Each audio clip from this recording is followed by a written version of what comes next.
ভিডিওটা দেখেন, ভিডিওটার ভিতরে ইন্টারেস্টিং একটা বিষয় আছে।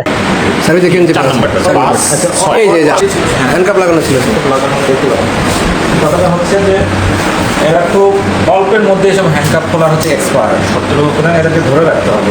32 মামলা রাখেন, এটা কোনো কথা হইলো? সে আসলে পালাই যায়। বর্তমান আইন শৃঙ্খলা বাহিনী যে কত শক্তিশালী এটাই ভিডিওর মাধ্যমে বোঝা গেল। বর্তমান সরকারের স্বরাষ্ট্রমন্ত্রী এবং আইনমন্ত্রী আপনারা যে মিডিয়া প্রেসের সামনে আইসে গোল্লা গোল্লা কথা বলেন, 32 মামলার আসামি আদালতের ভিতর থেকে আতকড়া খুইলে পলাই চলে যায়।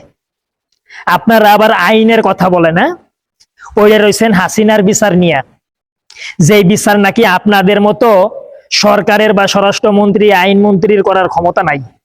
যদি করার ক্ষমতাই থাকে তাহলে আগে নিজের আইনের আওতায় আসতে হবে। আপনার বর্তমান সরকার সে কোন আইনের ভিত্তিতে সরকার হইছে, সে বিদেশ থেকে আইসে কোন আদালতে যাইয়ে আত্মসমর্পণ করছে, এইটা একটু জনগণকে জানায়েন।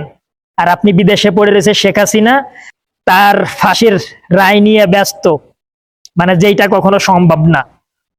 তার ফাঁসির রায় কার্যকর করার আগে নিজেদের সরকার বা নিজেদের যে সব মন্ত্রী এমপি আছে তাদেরকে আইনের আওতায় যে আনতে হবে, সেইটা কি আপনাদের ফোড়ের ভিতরে যায়? তো যেইটা সম্ভব না সেইটা নিয়ে পড়ে না থাইকে আপনার আইন শৃঙ্খলা বাহিনীর দিকে নজর দেন। তারা কেমন আইন শৃঙ্খলা বাহিনী যে তাদের চোখের সামনে দিয়ে আদালত থেকে একটা 32 মামলার আসামি পলাই যায়। তো আপনারা আর কিছু বলার নাই। স্বরাষ্ট্রমন্ত্রী ছিলেন সালাউদ্দিন, আপনি গোল্লা গোল্লা কথা বলা ছাড়ান দেন।